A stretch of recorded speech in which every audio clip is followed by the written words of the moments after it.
매일 성경과 함께하는 오늘의 큐티 시간입니다. 4월 14일 오늘의 말씀은 창세기 25장 1절에서 18절입니다.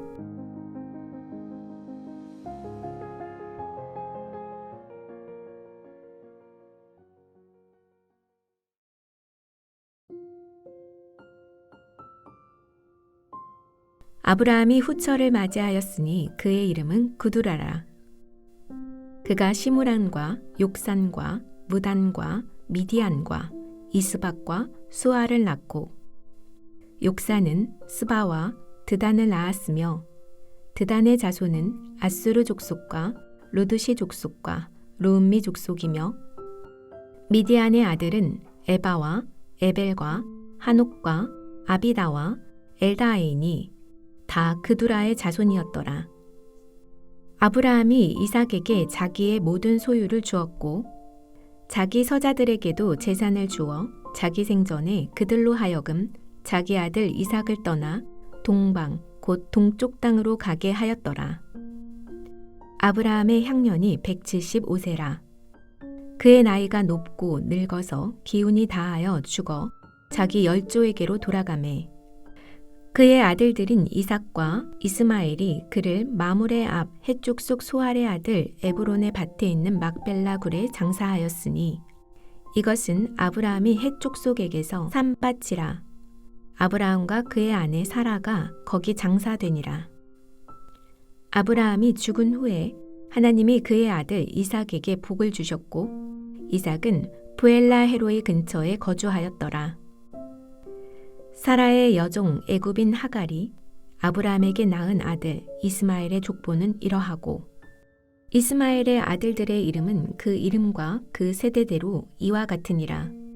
이스마엘의 장자는 느바요시요 그 다음은 게달과 압부엘과 밉삼과 미스마와 두마와 마사와 하닷과 데마와 여둘과 나비스와 게드마니 이들은 이스마엘의 아들들이요 그 촌과 부락대로 된 이름이며 그 족속대로 12 지도자들이었더라. 이들은 이스마엘의 아들들이요 그 촌과 부락대로 된 이름이며 그 족속대로 12 지도자들이었더라.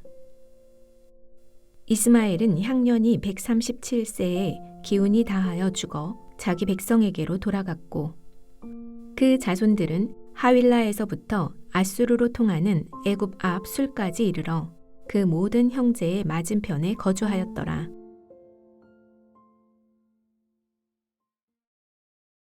(4월 14일) 화요일 창세기 25장 1절에서 18절 말씀입니다.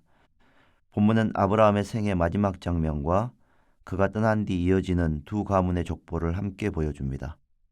사라가 세상을 떠난 후 아브라함은 그두라를 맞이하여 여러 자녀를 낳았고 이들은 훗날 미디안을 비롯한 여러 동방민족의 뿌리가 됩니다. 그러나 아브라함은 자녀가 많아진 상황에서도 자신의 모든 소유를 약속의 자녀인 이삭에게 물려주었습니다.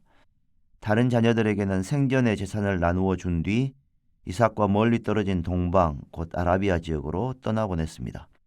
이는 훗날 일어날 수 있는 상속 분쟁을 미리 막고 오직 이삭만이 언약의 계승자임을 분명히 한 결정이었습니다. 아브라함은 175세에 자기 열조에게로 돌아갔습니다. 성경은 그의 죽음을 나이가 높고 늙어 기운이 다하여 떠난 것으로 묘사하는데 이는 하나님께서 맡기신 사명을 다 마친 사람의 평안한 마무리를 보여줍니다. 창세기 35장은 이삭이 180세의 일기로 세상을 떠날 때도 동일하게 나이가 높고 기운이 다함에 죽어 자기 열조에게 돌아갔다 하고 묘사합니다. 한편 떨어져 살던 이삭과 이스마엘은 아버지를 장사하기 위해 다시 만나 헤브론의 막벨라 굴에 그를 묻습니다. 그렇게 아브라함은 평생의 반려자 사라 곁에 눕게 됩니다. 막벨라 굴은 하나님의 약속을 기억하게 하는 소망의 무대로서 언약을 이어받은 이삭과 야곱의 시신이 묻힌 장소이기도 합니다. 아브라함이라는 한 인물은 역사의 무대 뒤로 사라졌지만 하나님의 일은 거기서 멈추지 않았습니다. 성경은 아브라함이 죽은 뒤 하나님께서 그의 아들 이삭에게 복을 주셨다고 기록합니다. 동시에 본문은 자칫 지나치기 쉬운 이스마엘의 족보도 자세히 전합니다. 이는 하갈과 이스마엘에게 주셨던 그로 큰 민족을 이루게 하리라는 약속이 신실하게 이루어졌음을 드러냅니다. 곧 이스마엘에게서 12지파의 우두머리가 나오고 큰 부족 공동체가 형성된 것은 하나님의 말씀이 결코 헛되이 떨어지지 않았다는 증거입니다. 오늘 본문은 아브라함의 생애를 통해 성도가 이 땅에서 어떤 영적 태도로 살아가야 하는지를 말해줍니다.